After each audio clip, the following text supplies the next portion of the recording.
नमस्कार। टुडे उत्तराखंड में आपका बहुत बहुत स्वागत है। मैं हूं गीतिका पांडे।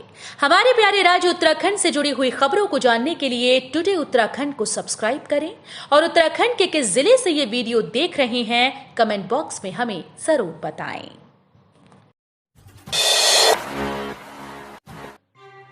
अतिक्रमण हटाने के दौरान किसी नागरिक का उत्पीड़न नहीं होगा, पुष्कर सिंह धामी का आश्वासन।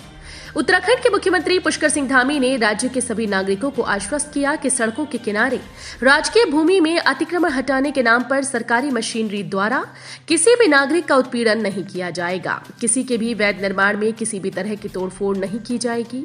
मुख्यमंत्री ने निर्देश दिए कि जिलाधिकारी ये सुनिश्चित करेंगे कि किसी भी विभाग के द्वारा किसी भी नागरिक का उत्पीड़न ना हो।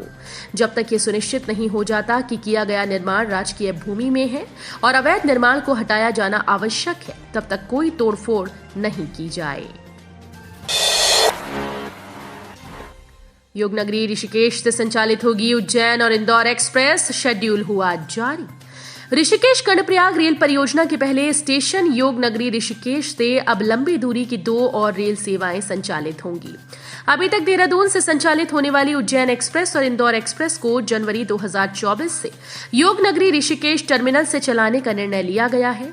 रेलवे ने दोनों ट्रेन का नया शेड्यूल जारी कर दिया है। ये दोनों ट्रेन सप्ताह में 2-2 दिन संचालित होती हैं। योगनगरी ऋषिकेश ऋषिकेश कर्णप्रयाग रेल परियोजना का पहला और महत्वपूर्ण स्टेशन है।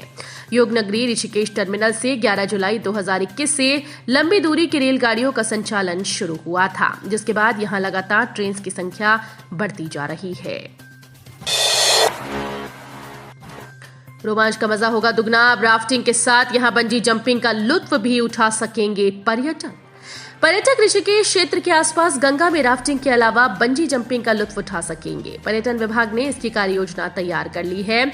शिवपुरी क्षेत्र में एक बंजी जंपिंग साइट तैयार हो चुकी है, जबकि 2 निर्माणाधीन हैं।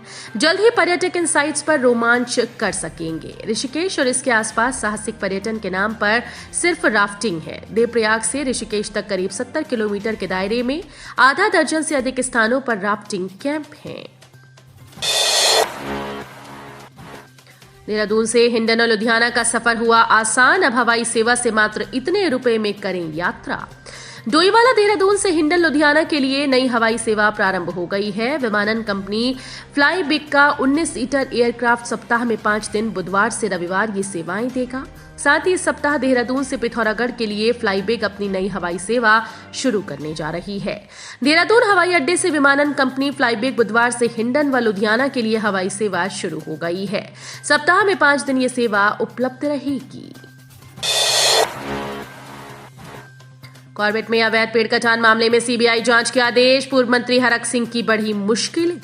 हाईकोर्ट ने कॉर्बेट पार्क में अवैध पेड़ कटान और निर्माण मामले में सीबीआई जांच के आदेश दिए। इस मामले में पूर्व वन मंत्री हरक सिंह रावत समेत कुछ आईएफएस व अन्य अधिकारियों की मुश्किलें बढ़ना तय है। देहरादून में महंगाई का असर। 10 साल में 70% महंगे हो गए गजानन। महंगाई के प्रभाव से कोई नहीं बच सका है। अब महंगाई का असर धन की देवी मां लक्ष्मी के गणेश तक जा पहुंचा। आलम यह है कि बीते 10 सालों में गणपति बप्पा की मूर्ति की कीमत में 70% तक का इजाफा हुआ। दरअसल 10 दिनों तक चलने वाले गणेशोत्सव को लेकर तैयारियां जोरों से चल रही हैं। उत्सव की शुरुआत इस महीने 19 सितंबर से होगी। इसके लिए कारीगर जीएमएस रोड स्थित कांवली में बीते 4 महीने से मूर्तियां बनाने का काम कर रही हैं। हरिद्वार में डेंगू का कहर। जिला अस्पताल का डेंगू आइसोलेशन वार्ड फुल, बढ़ रहे मरीज। हरिद्वार में डेंगू के मामले तेजी से बढ़ते जा रहे हैं। सरकारी और निजी अस्पतालों के डेंगू वार्ड मरीजों से भरे हैं। जिले के सबसे बड़े जिला अस्पताल का डेंगू आइसोलेशन वार्ड भी मरीजों से फुल है। मंगलवार 36 मरीजों की एलाइजा जांच में 16 में डेंगू की पुष्टि हुई। डेंगू के नए मामले समेत जिले में डेंगू मरीजों की संख्या 141 हो गई। इधर स्वास्थ्य सचिव डॉक्टर आर राजेश कुमार ने डेंगू के बढ़ते मामले को देखते हुए सतर्कता बरतने के निर्देश दिए हैं। एनजीटी के नियमों की खुलेआम उड़ रही धज्जियां। खुलेआम जलाया जा रहा कूड़ा। नगर निगम क्षेत्र के अंतर्गत विभिन्न वार्ड में नेशनल ग्रीन ट्रिब्यूनल के नियमों की खुलेआम धज्जियां उड़ाई जा रही हैं। हालत ये है कि खाली प्लॉट में एकत्रित कूड़े को उठाने के बजाय उस पर आग लगाकर नष्ट किया जा रहा है। चारों ओर फैल रही दुर्गंध व जहरीले धुएं के कारण आसपास के परिवारों को परेशानियों का सामना करना पड़ रहा है। कोटद्वार नगर निगम गठन के बाद क्षेत्रीय जनता को बेहतर विकास की उम्मीद थी, लेकिन नगर निगम शहर में कूड़ा निस्तारण की बेहतर व्यवस्था भी नहीं बना पा रहा। विधानसभा भर्ती घोटाले मामले में नहीं हुई सुनवाई, अब 10 अक्टूबर की तिथि तय। उत्तराखंड विधानसभा में तदर्थ नियुक्तियों में हुए घोटाले के मामले में सुनवाई नहीं हो पाई, अब 10 अक्टूबर को सुनवाई होगी। न्यायमूर्ति पंकज पुरोहित की पीठ में इस मामले में सुनवाई तय थी, लेकिन अदालत ने समयाभाव के चलते सुनवाई से इनकार कर दिया।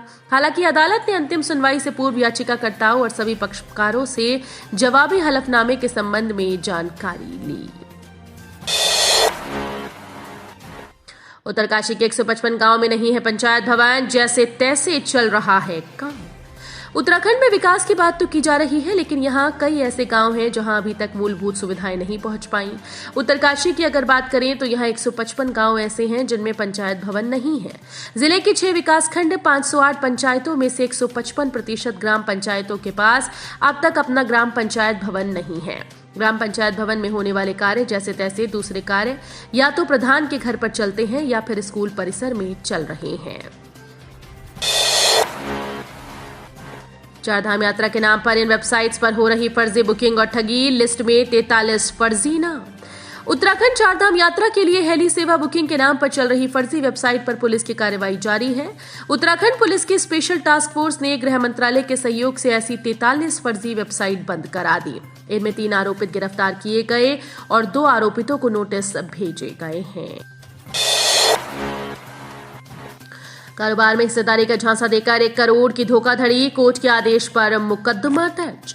कारोबार में 50% हिस्सेदारी का झांसा देकर एक कारोबारी के साथ 1 करोड़ की धोखाधड़ी कर ली गई। आरोप है कि व्यापार में हुए लाभ के 50% हिस्सेदारी की 1.16 करोड़ की धनराशि नहीं दी गई। कोर्ट के आदेश के बाद नगर कोतवाली पुलिस ने मुकदमा दर्ज कर जांच शुरू कर दी। नगर कोतवाल राकेश गुसाई ने बताया कि राजेश वाजपेयी निवासी दून विहार जाखन की शिकायत पर गौरव कुमार पाठक, इनकी पत्नी अर्चना पाठक, बेटे प्रखर पाठक के अलावा Anuthan trainers India private limited company race course valley के खिलाफ मुकदमा दर्ज किया गया है। उत्तरकाशी में पकड़े गए 2 चरस तस्कर हरियाणा में फैला रहे थे कारोबार। उत्तरकाशी से चरस तस्करी कर हरियाणा में बेचने के लिए ले जा रहे 2 तस्करों को पुलिस ने गिरफ्तार किया। दोनों से पुलिस ने 2 किलो 47 ग्राम चरस बरामद की। दोनों के खिलाफ एनडीपीएस एक्ट में मुकदमा दर्ज कर उन्हें जेल भेज दिया गया। एसएसपी नवनीत सिंह भुल्लर ने पत्रकारों से बातचीत में बताया कि बीती शाम थत्यूर डिग्री कॉलेज के पास बाइक सवार 2 युवकों को पुलिस ने चेकिंग के दौरान पकड़ा था। फंदे से लटका मिला 10 साल की बच्ची का शव, रोता बिलखता पड़ोसियों को बुलाकर लाया छोटा भाई। रुड़की के गंगनहर कोतवाली क्षेत्र में पनियाला रोड पर स्थित शिवपुरम कॉलोनी में बीती शाम 10 साल की एक बच्ची की संदिग्ध हालत में मौत हो गई। बच्ची का शव फंदे से लटका मिला।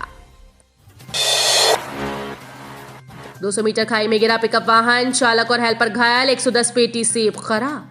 देहरादून में बुधवार को बड़ा हादसा हुआ। यहां मंडी जा रहा एक पिकअप वाहन खाई में गिर गया। खाई में गिरने से वाहन चालक और उसका हेल्पर इस हादसे में घायल हो गए। तो ये थी हमारे प्यारे राज्य उत्तराखंड से जुड़ी हुई कुछ खास और अहम खबरें। इसी तरह की लेटेस्ट अपडेट पाने के लिए अभी सब्सक्राइब करें टुडे उत्तराखंड चैनल को। धन्यवाद।